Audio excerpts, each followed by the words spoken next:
As the year comes to an end, I find myself doing what many of us are doing, that is, going back to the vision that we set at the beginning of 2025. The dreams we wrote on our vision boards, the goals we whispered to God in prayer, and the big question always comes back: what have I accomplished? What have I not? Well, the truth is, some goals unfold exactly as we planned them, others surprise us in the most beautiful ways, and a few they break our hearts a little. But all these results shape who we are. So this year, one of my biggest dreams was to set up the Malaria Culture Laboratory from scratch at the Center for Malaria Elimination in Mount Kenya University. We actually had the preliminary work in 2024. And I remember writing this on my vision board, not knowing the twists, the challenges, and the late nights it would actually take. But we did it. And that lab became the backbone of my PhD journey because the cultures helped me complete my experiments and eventually was able to write and submit my thesis for examination. So when I look back at all my 2025 goals, I see a mixture of wins and work in progress. Let me take you just a few of what I wrote for 2025. So the first one was set up malaria culture, and that is accomplished. Finish my PhD lab work, done by God's grace. Published 2 journal papers. I published 1 and I have submitted another manuscript. Post consistently on my Lab Life Science YouTube channel. Well, we'll try again next year. Buy a microphone and camera. I got the microphone. The camera is waiting for 2026. Then grow my X-Lab Diagnostics Africa venture, and I can see we have made some beautiful progress. Grow spiritually, yes, in quiet and gentle ways. But life had other surprises for me too in this year. Unexpected doors that opened without being written anywhere. I was selected as top 40 under 40 women in Kenya, which was a big deal. I had sponsored international travels. I went to Kigali, I went to South Africa. I had quite a number of media features. For example, in the BD for the top 40 under 40 within the main campus, Christian Union University of Nairobi, and others. And of course, my family has grown, and I have gotten mentorship through the process, and I can say joy as well as healing that I actually didn't even know I needed. And of course, there were challenges. I don't want it to look so rosy. I had tough ones. I have some regrets and pains that I probably will share in another video because they deserve their own space. But even with that, I stand here grateful. Grateful that we built the Malaria Culture Lab. Grateful that it helped me complete my PhD journey.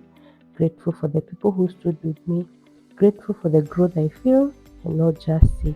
And I'm grateful that through the highs, the lows, the unexpected blessings, I'm still growing, still learning, and still becoming.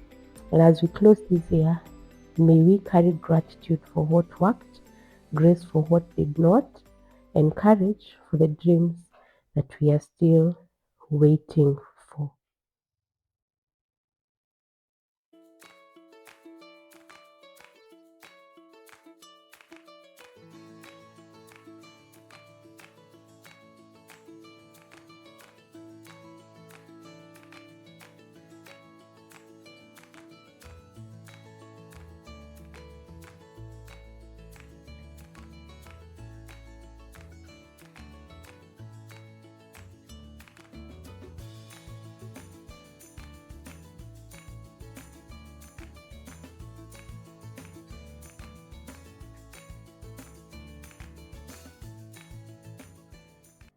So today, come with me behind the scenes of one of my greatest milestones of 2025, the establishment of a Malaria Culture Laboratory from scratch at the Center for Malaria Elimination in MKU.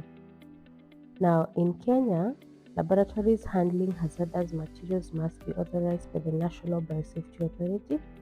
We usually have different laboratory biosafety levels from level 1 to 4, each designed to protect personnel, the environment, and community.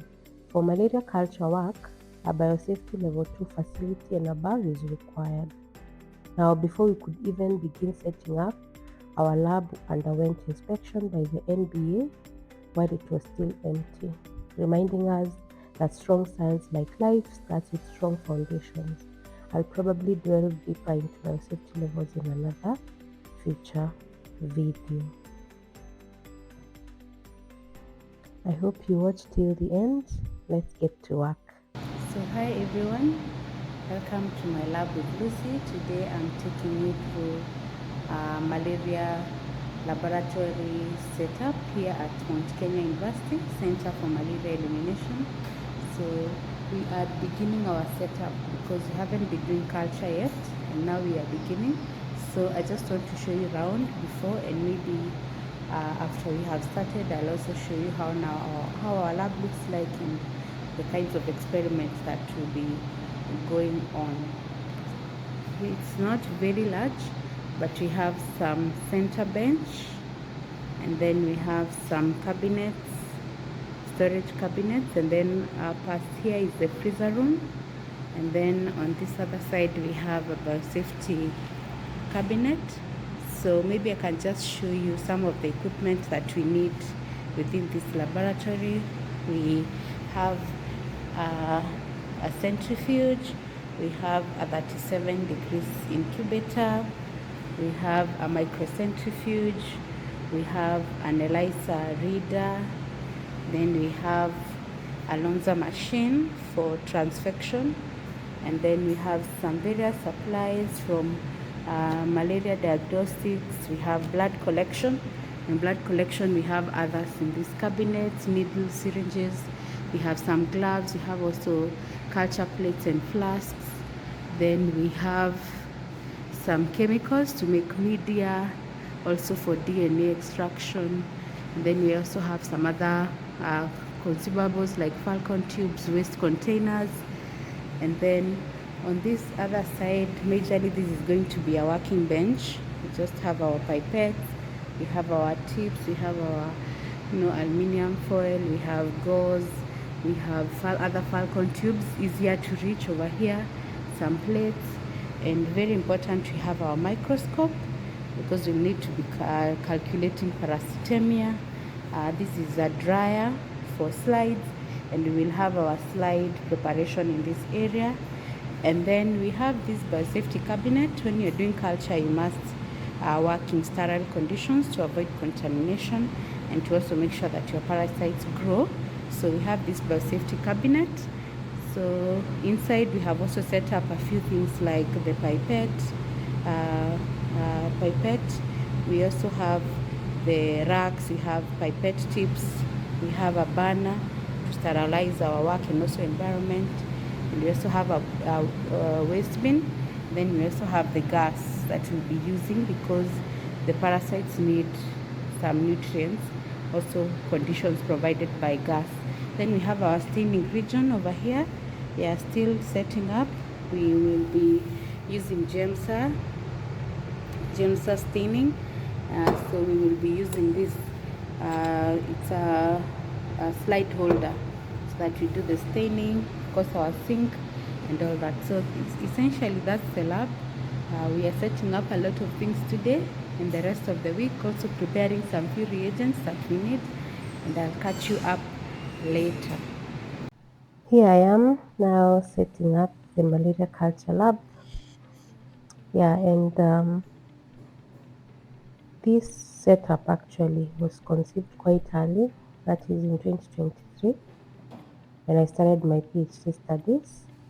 Yeah, so one of the objectives was to use the malaria cultures, and we were to use them for an assay called the growth inhibition assay, where in our first objectives we isolate and identify a Plasmodium falciparum antigen that we can use against placental malaria.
Oh, a lot of work over here. You can see I'm sweating. Yeah, but we are planning the lab, setting up the malaria lab.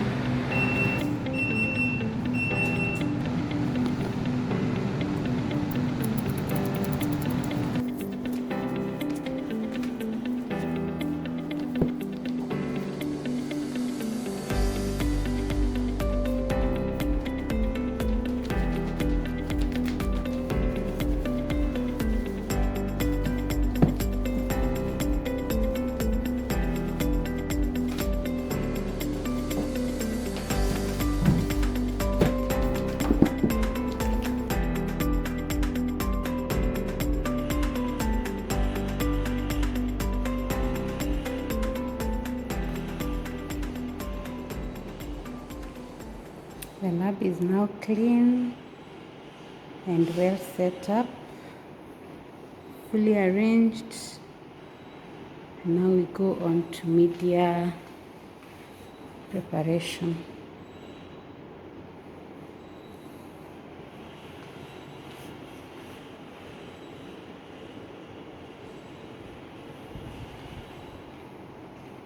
Yeah, so we are fully set up.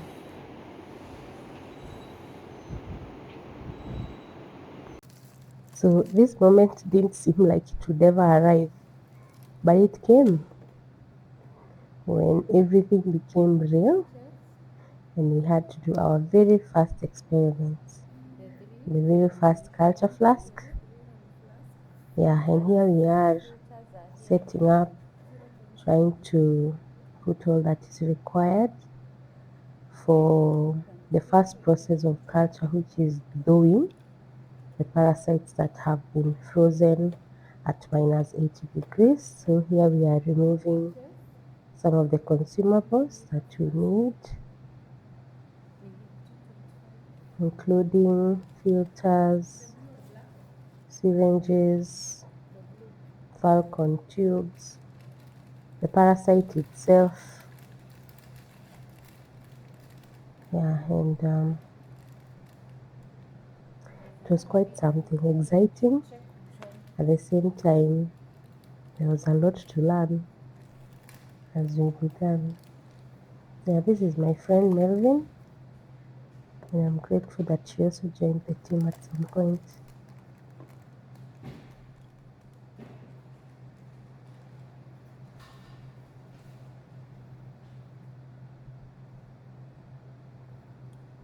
What else?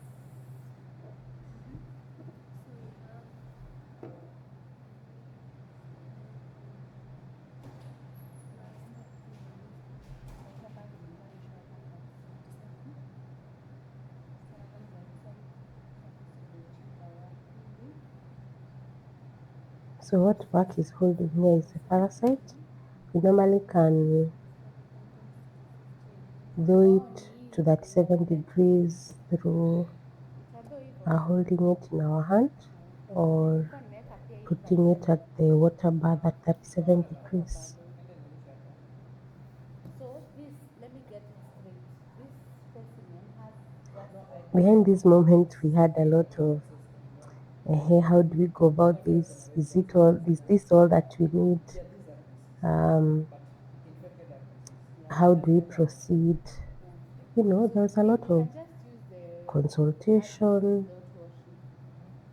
harmonization of the protocols, some critical thinking, Really? and trying to remember the lessons we had learned through our training. Nasema Yeah, basi and every step actually mattered. tumie hii. Si ndio? Si we just Yeah, adjust. big and small thoughts and steps and processes were real. Sawa. It was real. 1 ml. Yeah, like here we are discussing about the protocol. Yeah, it was interesting.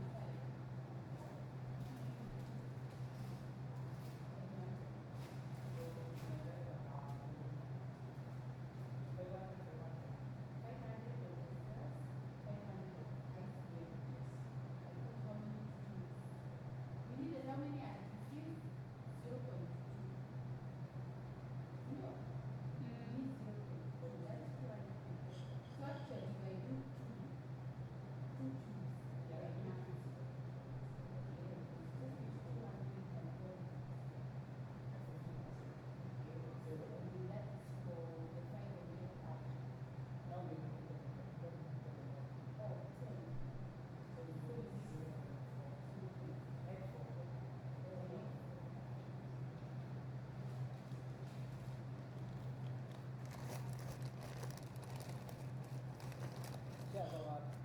Umevut?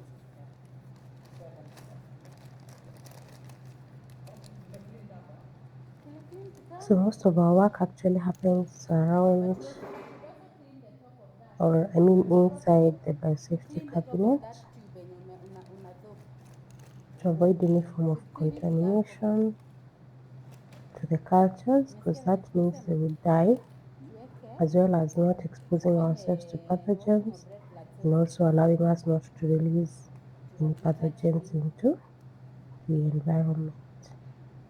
hiyo ni how many ml? Hii ni 1.5. But you need at least 2 ml. No,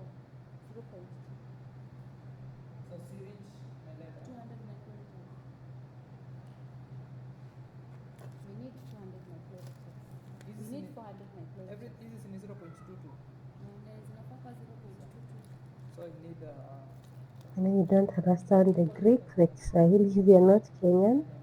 Yeah, but we are simply just setting up to do and now begin our first culture bottle. And in a culture bottle, we have infected red blood cells that have Plasmodium parasite. We have normal red blood cells so that the parasite can infect new red blood cells, and we have media.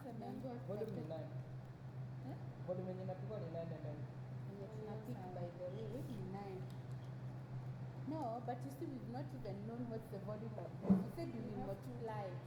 We need to know what's the volume of our sample. Yeah, so this was rigorous, honestly. It's okay. Umeiosha. Now looking back, there was a lot What you of, to do, you're supposed to like, transfer it it took quite here. some time, like hours, deliberating, agreeing, because you don't want to put the wrong things into the flask. You don't want to put the wrong volume, so we had to do calculations, estimations, like kind of what we call protocol harmonization, so that eventually when these things are rolling, we will already have like an optimized protocol. So at this stage, it was work, believe me. It was work. And these are some of the things that actually happens in the lab. Anytime, especially in research where you are starting a protocol, maybe you already have a template, you have to adopt it in your laboratory. There's a lot. You may follow it, and sometimes you realize that probably you don't have the amount of reagents, so you need to adjust amounts, or again, because you're not sure about the results, you need to use minimal as you begin and optimize, so that by the time the whole process is clear, then now you can do the actual experiment. So there is a lot that this um, actually taught us. There's a lot that went into this process of doing cultures. And when I look back, I'm thinking, wow, we have come from far, literally. Yeah, these days we don't do the consultation. We already have working protocols. Yeah, and like here we were trying to put up a protocol. And these days, we can just do these things without even looking. Yeah, but we thank God for this far. So a lot to learn. Transfer the infected RBCs. They are about 1.6. So hizi ndio nanks nilikuwa nakwambia. Nank Oh. the story.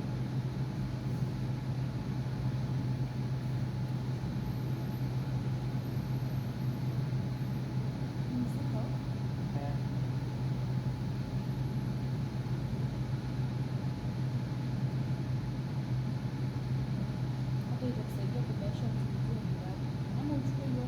chukua yote.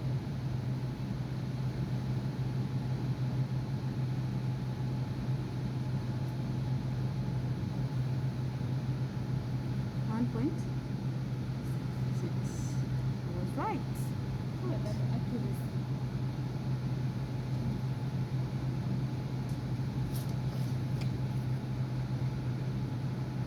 So we transfer the 1.6 to the Falcon cube.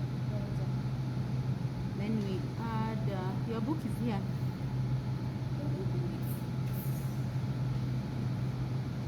How many minutes? 15. 15. Eh, Our calculations must be wrong.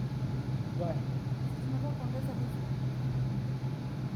No, Maybe when we centrifuge the first time, we discard. We Yeah, discard. we discard. Oh. So we are adding 3.2 of 1.6. 3.2, 1.6. Yeah, the first. Oh, bring the solutions. We didn't put them. All of them. Just bring all of them. 1.6 of 12. Nikiendelea kuishi huku naona nyinyi wote mnapata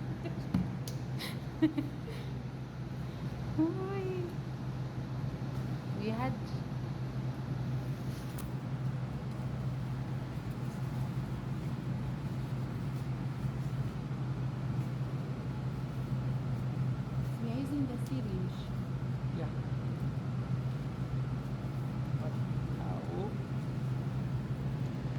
start Tunaanza with solution 1.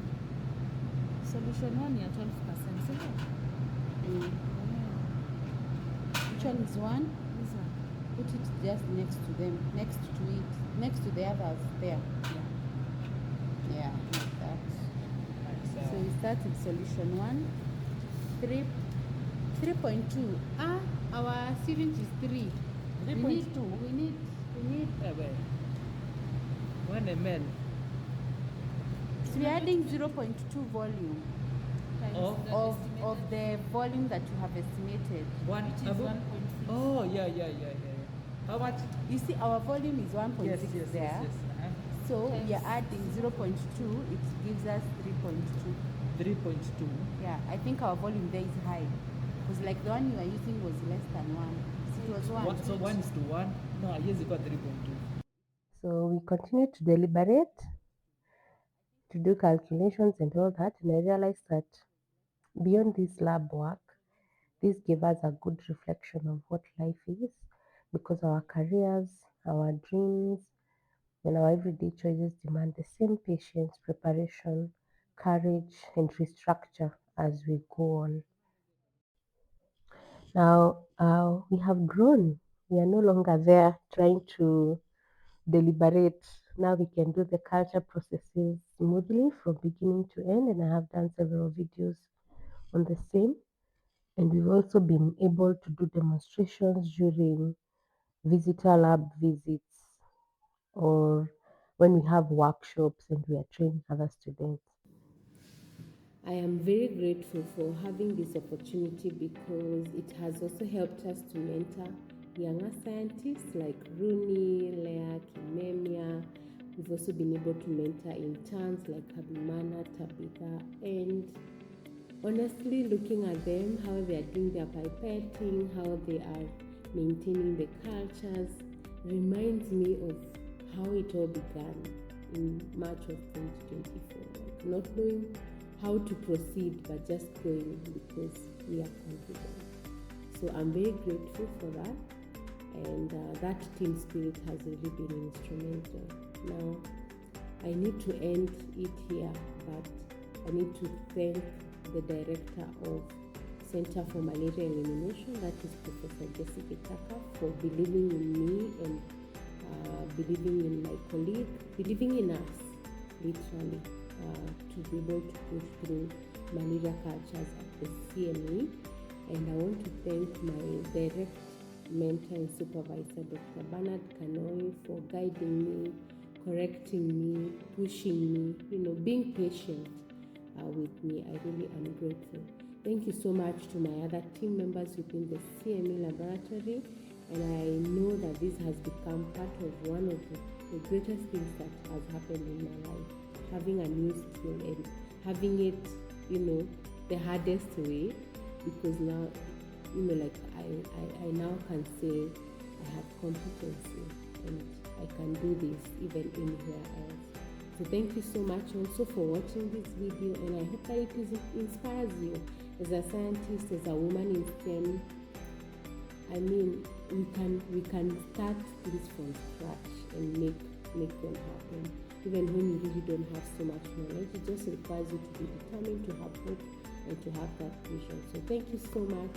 I am really grateful, and keep following, keep liking and subscribing to my lab life.